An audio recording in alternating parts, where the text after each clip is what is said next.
C social ಮೀಡಿಯಾದಲ್ಲಿ ಯಾರು ಇದನ್ನು ಪೋಸ್ಟ್ ಮಾಡಿದ್ದಾರೆ, ಇದು ಅಸಭ್ಯತ ವರ್ತನೆ ಅಂತ ಕಂಡು ಬಂದಿದ ವಿಡಿಯೋದಲ್ಲಿ ಕಾಣ್ ಬರ್ತಾ ಇದೆ.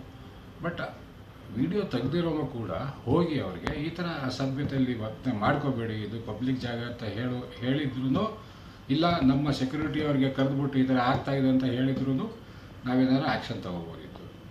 ಇವಾಗ ಅವರು ಸೋಷಿಯಲ್ ಮೀಡಿಯಾದಲ್ಲಿ ಇದು ವೈರಲ್ ಮಾಡಿದ್ದಾರೆ. ಇವಾಗ ನಾವು ಅದ್ರ ಬಗ್ಗೆ ನಮ್ಮ CCTV ಫುಟೇಜಸ್ ಏನಿದೆ ಅದು ಕೂಡ ನಾವು ನೋಡ್ತಾ ಇದ್ದೀವಿ.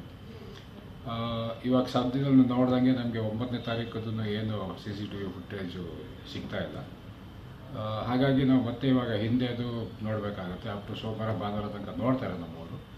ಅದು ನೋಡಿ ಆಮೇಲೆ ಅವರು ಎಲ್ಲಿಂದ ಎಂಟ್ರಿ ಆಗಿದ್ರು ಏನು, ಯಾಕಂದರೆ ಆ ಸ್ಟೇಷನ್ CCTV ಕ್ಯಾಮ್ರಾದಲ್ಲಿ ಎಲ್ಲಿಂದ ಎಂಟ್ರಿ ಆಗ್ತಾರೋ ಇಲ್ಲ ಬರೀ ಇಂಟರ್ಚೇಂಜ್ ಆಗಿದೆಯೋ ಅದೆಲ್ಲ ವಿಚಾರಣೆ ಮಾಡಿಕೊಂಡು ಎಲ್ಲಿಂದ ಅವರು ಬಂದಿರ್ಬೋದು ಅನ್ನೋದಕ್ಕೆ ಮತ್ತೆ ಎಲ್ಲ ಸಿಟಿಗೂ ಫುಟೇಜ್ ತೆಗಿಬೇಕಾಗುತ್ತೆ, ಎಲ್ಲ ಸ್ಟೇಷನ್ಸ್ದು. ಸೊ ಹಾಗಾಗಿ ಅಲ್ಲಿ ನಮಗೆ ಕರೆಕ್ಟಾಗಿ ಯಾವ ಸಮಯ ಅಂತಲೂ ಗೊತ್ತಿಲ್ಲ. ಬಟ್ ನಮಗೆ ಇದ್ರ ನೋಡಿರೋ ಪ್ರಕಾರ ಇದು ನಾನ್ ಪೀಕ್ ಅವರಲ್ಲಿ ಆಗಿರುವಂಥದ್ದು ಒಂದು ಅಂತ ಕಂಡು ಬರ್ತಾ ಇದೆ. ಸೊ ಇವೆಲ್ಲ ಕಂಡು ಬಂದ ಮೇಲೆ ನಾವು ಅವರ ಡಾಟಾಬೇಸ್ ಏನಿದೆ, ಅಕಸ್ಮಾತ್ ಅವರು ಸ್ಮಾರ್ಟ್ ಕಾರ್ಡಲ್ಲಿ ಯೂಸ್ ಮಾಡಿದ್ದಾರೆ, ಯಾವ ಟೈಮಲ್ಲಿ ಪಂಚ್ ಆಗಿದೆ ಅದು ತೊಗೊಂಡ್ರೆ ನಮಗೆ ಡಾಟಾಬೇಸಲ್ಲಿ ನಮ್ಗೆ ಅವ್ರು ಸಿಕ್ಕಿದ್ರೆ ನಾವು ಅವ್ರಿಗೆ ಕರೆದು ನಮ್ಮ ಮುಂದಿನ ಏನಿದೆ ಕ್ರಮಗಳು ನಾವು ಅವರಿಗೆ ವಿಚಾರಣೆ ಮಾಡಿ ಅದ್ರ ಮೇಲೆ ನಾವು ಮುಂದಿನ ಮುಂದಿನ ಆ್ಯಕ್ಷನ್ ತಗೋಬೇಕಾಗುತ್ತೆ.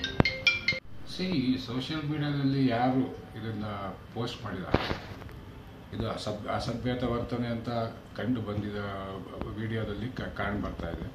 ಬಟ್ ವಿಡಿಯೋ ತೆಗೆದಿರೋನು ಕೂಡ ಹೋಗಿ ಅವರಿಗೆ ಈ ಥರ ಅಸಭ್ಯತೆಯಲ್ಲಿ ವರ್ತನೆ ಮಾಡ್ಕೋಬೇಡಿ, ಇದು ಪಬ್ಲಿಕ್ ಜಾಗ ಅಂತ ಹೇಳಿದ್ರು, ಇಲ್ಲ ನಮ್ಮ ಸೆಕ್ಯೂರಿಟಿ ಅವ್ರಿಗೆ ಕರೆದುಬಿಟ್ಟು ಈ ಥರ ಆಗ್ತಾ ಇದೆ ಅಂತ ಹೇಳಿದ್ರು ನಾವೇನಾದ್ರು ಆ್ಯಕ್ಷನ್ ತಗೋಬೋದಿತ್ತು. ಇವಾಗ ಅವರು ಸೋಷಿಯಲ್ ಮೀಡಿಯಾದಲ್ಲಿ ಇದು ವೈರಲ್ ಮಾಡಿದ್ದಾರೆ. ಇವಾಗ ನಾವು ಅದ್ರ ಬಗ್ಗೆ ನಮ್ಮ CCTV ಫುಟೇಜಸ್ ಏನಿದೆ ಅದು ಕೂಡ ನಾವು ನೋಡ್ತಾ ಇದ್ದೀವಿ. ಇವಾಗ ಸದ್ಯದಲ್ಲಿ ನೋಡ್ದಂಗೆ ನಮಗೆ 9ನೇ ತಾರೀಕದನ್ನು ಏನು CCTV ಫುಟೇಜು ಸಿಗ್ತಾ ಇಲ್ಲ. ಹಾಗಾಗಿ ನಾವು ಮತ್ತೆ ಇವಾಗ ಹಿಂದೆ ಅದು ನೋಡಬೇಕಾಗುತ್ತೆ. ಅಪ್ ಟು ಸೋಮವಾರ ಭಾನುವಾರ ತನಕ ನೋಡ್ತಾರೆ ನಮ್ಮವರು. ಅದು ನೋಡಿ ಆಮೇಲೆ ಅವರು ಎಲ್ಲಿಂದ ಎಂಟ್ರಿ ಆಗಿದ್ರು ಏನು, ಯಾಕಂದರೆ ಆ ಸ್ಟೇಷನ್ CCTV ಕ್ಯಾಮ್ರಾದಲ್ಲಿ ಎಲ್ಲಿಂದ ಎಂಟ್ರಿ ಆಗ್ತಾರೋ ಇಲ್ಲ ಬರೀ ಇಂಟರ್ಚೇಂಜ್ ಆಗಿದೆಯೋ ಅದೆಲ್ಲ ವಿಚಾರಣೆ ಮಾಡಿಕೊಂಡು ಎಲ್ಲಿಂದ ಅವರು ಬಂದಿರ್ಬೋದು ಅನ್ನೋದಕ್ಕೆ ಮತ್ತೆ ಎಲ್ಲ ಸಿಟಿಗೂ ಫುಟೇಜ್ ತೆಗಿಬೇಕಾಗುತ್ತೆ, ಎಲ್ಲ ಸ್ಟೇಷನ್ಸ್ದು. ಸೊ ಹಾಗಾಗಿ ಅಲ್ಲಿ ನಮಗೆ ಕರೆಕ್ಟಾಗಿ ಯಾವ ಸಮಯ ಅಂತಲೂ ಗೊತ್ತಿಲ್ಲ. ಬಟ್ ನಮಗೆ ಇದ್ರ ನೋಡಿರೋ ಪ್ರಕಾರ ಇದು ನಾನ್ ಪೀಕ್ ಅವರಲ್ಲಿ ಆಗಿರುವಂಥದ್ದು ಒಂದು ಅಂತ ಕಂಡು ಬರ್ತಾ ಇದೆ.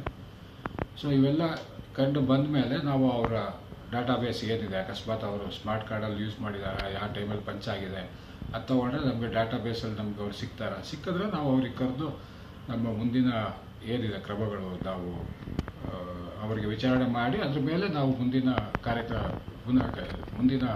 ಆ್ಯಕ್ಷನ್ ತಗೋಬೇಕಾಗುತ್ತೆ.